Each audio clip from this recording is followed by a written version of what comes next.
Your phone's in your hand. It's 11 p.m. You're at the kitchen table and your banking app is open.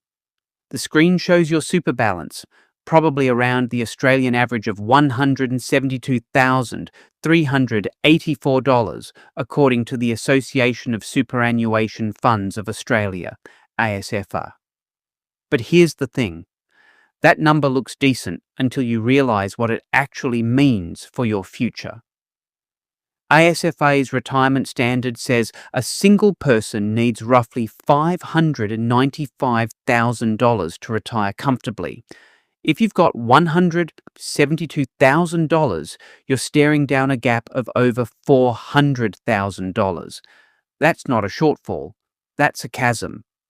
And your regular paycheck? It's not going to fill it.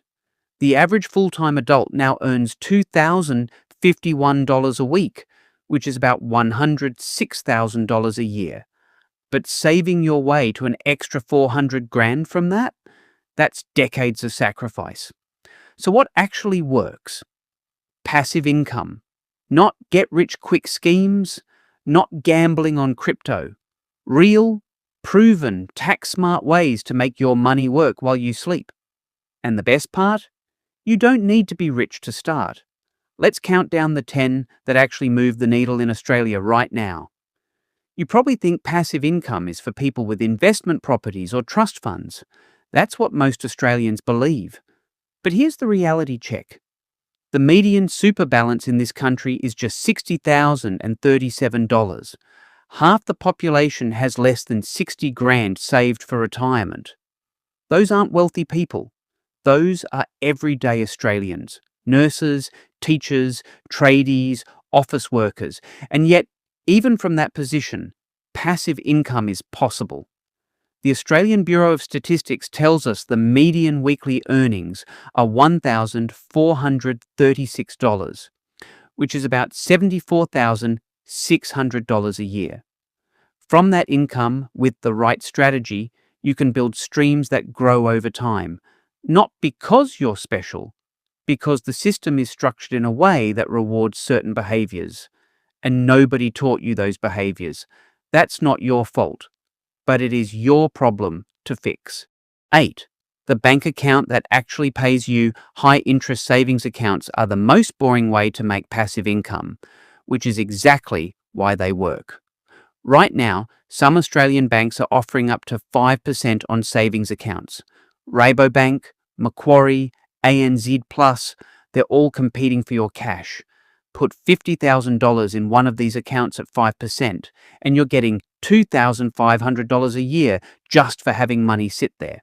No risk, no effort, no thinking required. Compare that to leaving it in a standard transaction account earning 1.55%. On that same $50,000, you'd earn just $775. That's a $1,725 difference every single year. One decision, one account switch. That's the gap. But here's the catch. Most of these accounts have conditions. You might need to deposit a certain amount each month or make no withdrawals. Read the fine print. One Australian puts their emergency fund in a high-interest account and earns $2,500 a year. Another leaves it in their everyday account and earns $775. Same money. Different outcome. So where's your emergency fund sitting right now? 7. Term deposits. Set and forget. Term deposits are the ultimate set and forget passive income. Lock your money away for a year and the bank guarantees you a return. As of May 2026, one-year term deposits were paying around 5.05%. That's higher than many savings accounts, and the rate is locked in. No conditions, no monthly deposit requirements, just guaranteed interest. Put $100,000 into a term deposit at 5%, and you know exactly what you're getting. $5,000 in a year. No surprises, no market volatility. But there's a trade-off. You can't access that money until the term ends without paying a penalty. So this isn't for your emergency fund. It's for money you know you won't need. One Australian puts $100,000 into a term deposit and sleeps soundly, knowing they'll get $5,000. Another chases higher returns in speculative investments and loses $10,000. The term deposit investor isn't getting rich quick, but they're getting richer slowly and safely. And sometimes that's the smarter play. What's your won't need this for a year money doing right now? 6. ETFs, the lazy person's stock portfolio. Exchange-traded funds are baskets of shares you can buy in one go. VAS, the Vanguard Australian Shares ETF, tracks the top 300 companies on the ASX. In 2025, VAS delivered a total return of 10.07%. That's $10,070 on a $100,000 investment. And here's the beauty. You don't need to pick individual stocks. You're buying the whole market, the banks, the miners, the retailers, all of them. The ASX 200's dividend yield was around 3.3% in late 2025. Add in capital growth, and you're looking at solid returns over time. One Australian puts $50,000 into VAS and, over 10 years, watches it grow at an average of 8 to 10% annually. Another keeps their $50,000 in a savings account earning 3%. After 10 years, the ETF investor has roughly $108,000. The saver has $67,000. That's a $41,000 difference from one decision. The ETF investor didn't work harder. They just worked smarter. Platforms like Perla, Self-Wealth, and CommSec make it easy to start with as little as $500. So what's stopping you? 5. Dividend stocks get paid to own companies. Australian companies love paying dividends. It's part of our culture, and some of them pay really well. While the ASX 200 average yield was around 3.3% in 2025, individual stocks can pay much more. Some companies are still offering 6%, 7%, even 8% dividends. Put $100,000 into a portfolio of high dividend stocks averaging 6%, and you're getting $6,000 a year in your pocket. But here's where it gets interesting. Franking credits. When an Australian company pays tax on its profits, it passes that tax credit to you. The company tax rate is 30%, so if you receive a $700 dividend, you also get a $300 franking credit.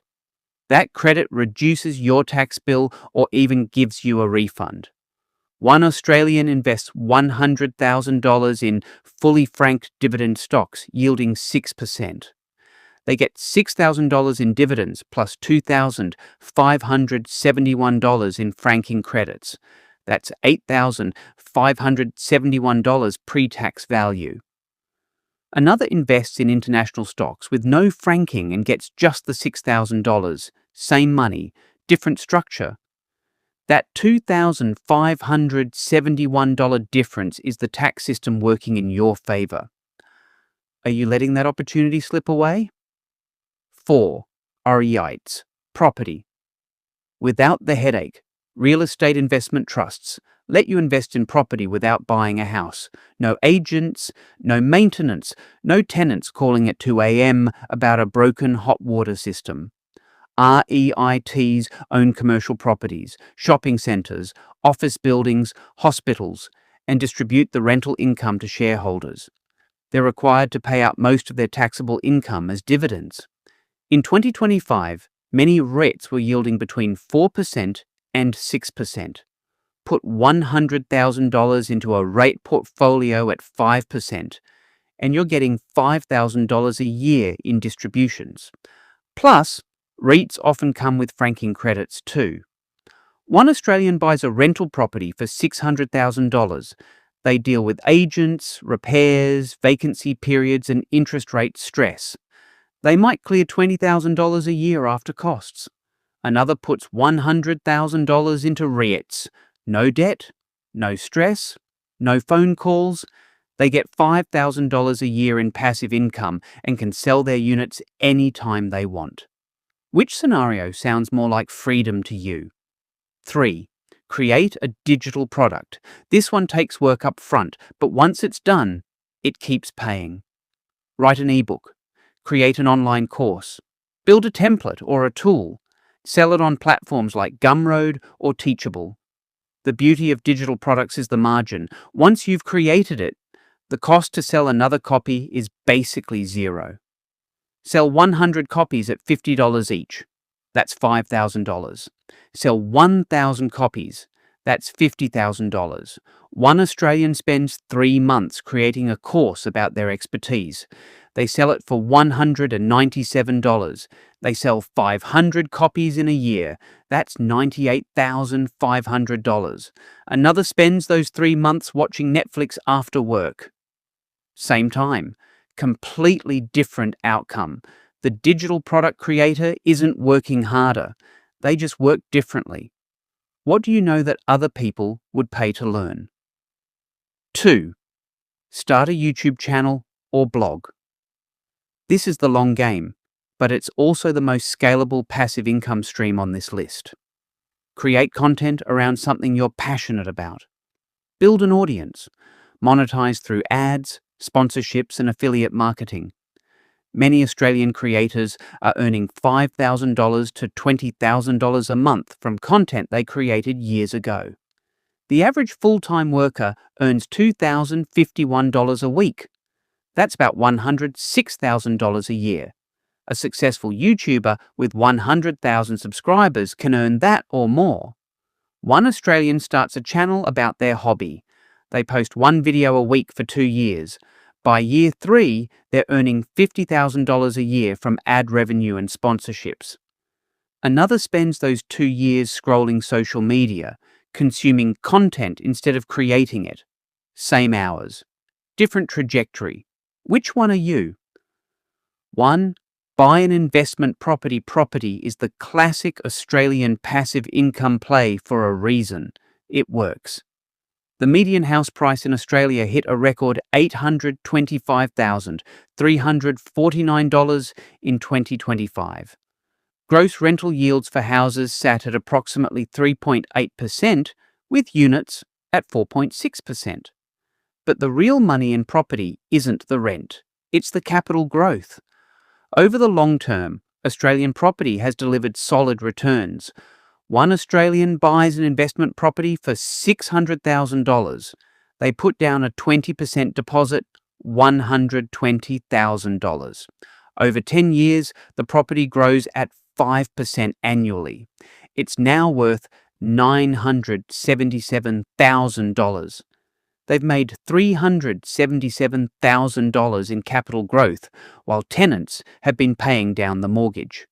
Another keeps their $120,000 in a savings account earning 4%. After 10 years, they have $177,000. The property investor has built wealth of nearly $400,000 more from the same starting point. That's the power of leverage. That's the power of property. But it takes capital to start. And it takes patience.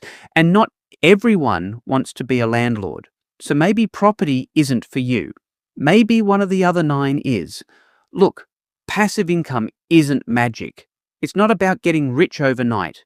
It's about making deliberate decisions with your money that compound over time.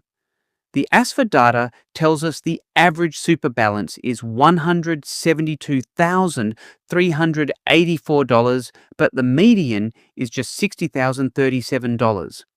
That gap tells a story. Most Australians aren't on track for a comfortable retirement, but you don't have to be most Australians. You don't need to do all 10 of these. Pick one. Start small. A high-interest savings account requires no risk. An ETF requires $500 and 5 minutes on an app. A spare room requires a conversation with a housemate. The system isn't designed to teach you this stuff. Schools don't teach it.